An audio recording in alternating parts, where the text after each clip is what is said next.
All right, so I kind of messed up and I forgot to start filming when I was starting to pack this fish. So this is what we're working with here. Okay, Mr. Fishy Poo. Oh, I kind of didn't realize how big of a like dip this was on its fin, so it's going to be interesting. So pretty much what I did is I just built up in between the fins, built this up, and then what I'm going to do is I'm going to take a pool noodle and I'm going to build a structure around it, so no matter which way it is shifted or dropped on, the hope is that the pool noodle will hit here and the mount will keep it upright. So when I put it in a box, it's going to pretty much sit up on the mount itself is my plan. We'll see how it works. So to be updated.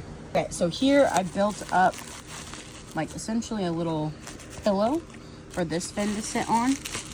And then what we're going to do is we're going to build another pillow on top of it with more bubble wrap, and then we're going to tape around those to keep this fin flat, essentially. And then we'll do the same with this fin, and with this fin. So it'll just be all like a bubble wrapped cushion essentially around it. So as you can see there, we've got the fin kind of sandwiched in there, and then it taped to the back so that it's flat. And hopefully anything that jams up against it or anything like that's going to protect that little fin right there. Okay, so that's fin number 2 is done. We're going to move on to this fin, and then we'll get to this fin. All right, so what I've done is I've created a brace here to where this stays on, and I've kind of taped these together and created a downward base here. So no matter which way this is moved around, all bases should be covered. So now for the big fin. Now, because this fin is, I believe, like one of the more fragile fins, we're actually going to do padding, bubble wrap, and then we're going to sandwich it with some cardboard. Okay, so underneath here we've got 2 layers of bubble wrap flipped over, so technically 4 layers on each side of bubble wrap, and then we've taken a reused box, and we are this was from a package that I got in the mail, so we're going to reduce, reuse, recycle, and we made pretty much like it's not gonna do anything, hopefully. That's the plan. So this is where we're at so far. This is where we're at. So this is a medium size Home Depot moving box. These are Uline inventory boxes, actually. So what we're gonna do is we're gonna build up the sides of the box with one of these on each side. We're gonna Franken tape, and then we'll go from there. So we're just getting the size down, and then we'll add all of our fluffy padding and everything like that next. I forgot to record when I made this cut, but this was all one piece, so I cut right down here, and we're gonna build this up, and then it's just gonna create a nice corner here, and then that will create our side over here. So, and that has built the side of our box. Okay, this is the mess we're working with over here. So we've got one side done. So what we're gonna do here is we're gonna do the same thing that we did over on that other corner. This was the cut that I made. I kind of estimated out with my pool noodle here that's gonna come around his mouth. Give myself a good amount for padding, and then we're just gonna take this up like so.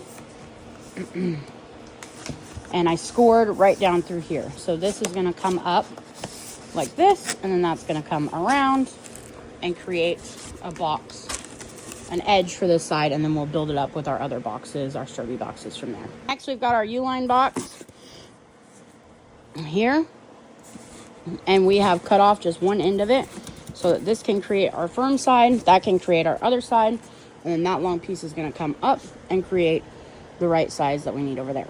Okay, so the benefit of buying storage units is I have clothing that is perfectly good, but I can't do nothing with it, so it gets washed, and I reuse it as padding. So y'all can, I don't know, it might be tacky, but it does the job.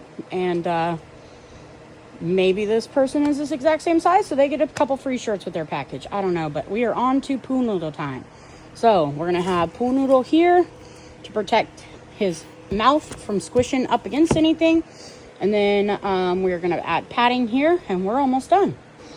Okay, current situation. We have the pool noodle thingy built. We've got the tail done. Now it's time to stuff the box and stuff all around it and get it to where it's not moving around at all. And then we will build our top. And then we're going to use an entire roll, probably, of tape and tape it up. Okay, so this is what we're looking like. Shipping hack is during Christmas time when all the wrapping paper goes like 80 or 90% off. I buy rolls and rolls and rolls of it, and I use that as my packing paper. Personally, I feel like if you get the good quality stuff, it's actually firmer than packing paper. And if you get it on a good deal, it's actually much cheaper. So I don't know, it might be tacky. Again, I really don't care. In the thousands of packages I've sent, I've only had one person ever say something about my wrapping paper, and that was a customer that it didn't matter what it was. I was going to get a negative review anyway, so it is what it is, and I don't hold any shame in that. Okay, overall, this was a decent profit. I paid $35 for this fish. I had it listed for a little over 2 weeks, and it sold for $2.99 plus shipping. So I think in shipping, the buyer paid $94 in shipping. We're going to see how much it's actually going to cost me to ship through eBay with my discount. But this sucker is big. It is 40 inches long by about 14 inches wide and 14 inches tall. So it's a beast. It took me a roll and a half of eBay tape because, you know, if you use eBay tape, it is very flimsy. But let me tell you what, this sucker is indestructible. And it's only going one state away, so we should be just fine.